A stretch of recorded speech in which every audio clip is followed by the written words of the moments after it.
Struktur kendali memiliki perulangan. Perulangan dalam struktur kendali memiliki pengertian yaitu digunakan untuk mengulang suatu perintah sebanyak yang diinginkan tanpa harus menulis ulang.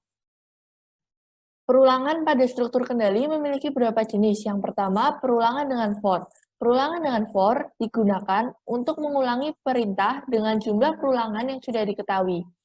Pada statement for, perlu dituliskan suatu kondisi untuk diuji, nilai awal, dan perintah yang dipakai untuk menghitung. Selanjutnya, ada perulangan dengan while. Perulangan dengan while dapat digunakan untuk mengulangi perintah sampai kondisi tertentu. Perulangan akan tetap berjalan selama statement bernilai true.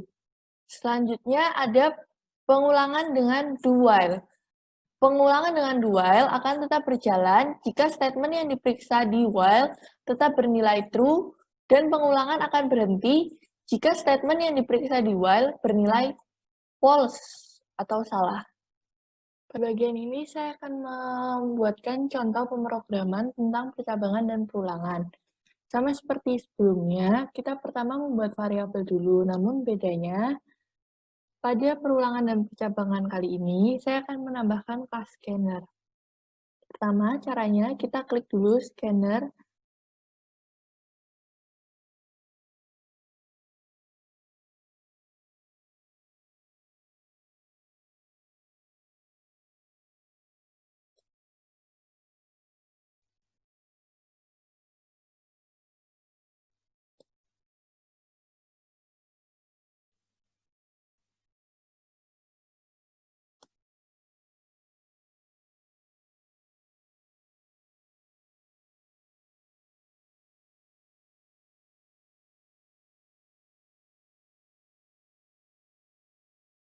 Bisa dilihat pada bagian bawah scanner masih terdapat garis merah, artinya kita harus mengimport kelas tambahan karena pada kelas sebelumnya scanner belum dideklarasikan atau tidak termasuk pada bagian public class.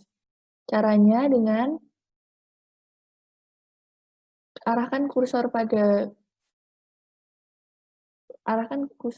garis ini, kemudian klik import scanner. Dan pada bagian ini akan ditambahkan secara otomatis import java.util.scanner.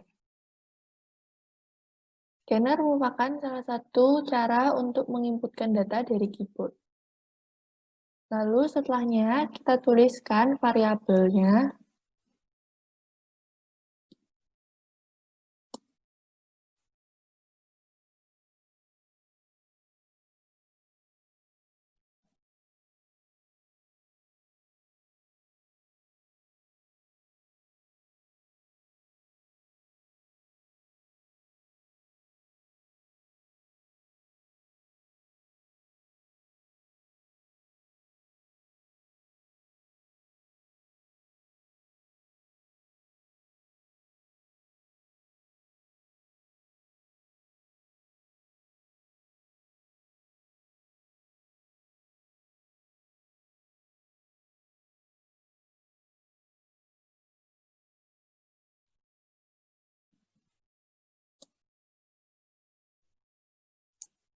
Di dalam Java, spasi itu juga dihitung sebagai sebuah huruf. Jadi, jika kita tidak memberikan spasi, hasil yang keluar juga akan tanpa spasi.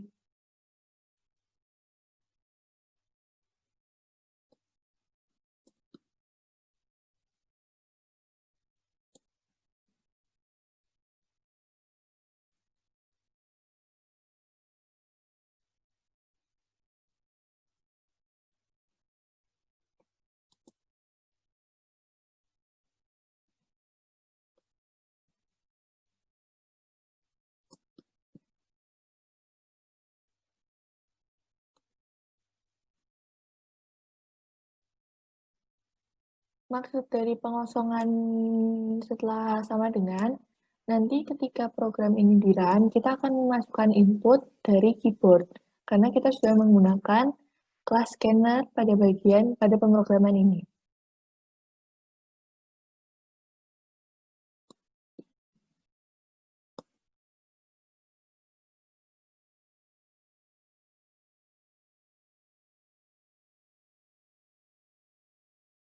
Penambahan ini karena kita menggunakan tipe penambahan class scanner dengan tipe data integer atau INT.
Setelah program selesai dituliskan, seperti biasanya, kita cek lagi di bagian baris apakah masih ada tanda silang merah atau tidak. Setelah dinyatakan tidak ada, program sudah bisa di-run dan hasilnya dapat dilihat di bagian bawah sini. Tapi sebelum itu, saya akan menjelaskan sedikit tentang pemrograman ini. Seperti saya bilang tadi, pada pemrograman ini ditambahkan dua buah kelas scanner agar dapat memasukkan input pada melalui keyboard. Kemudian, seperti yang tadi saya sudah bilang juga, jika spasi pada Java itu dihitung sebagai sebuah huruf. Kemudian, saya menggunakan pengulangan for pada pemrograman ini dan menggunakan percabangan if-else pada pemrograman ini. Setelah ini, saya akan mengeran atau menjalankan hasil pemrograman ini. Saya akan menjalankan hasil dari pemrograman ini.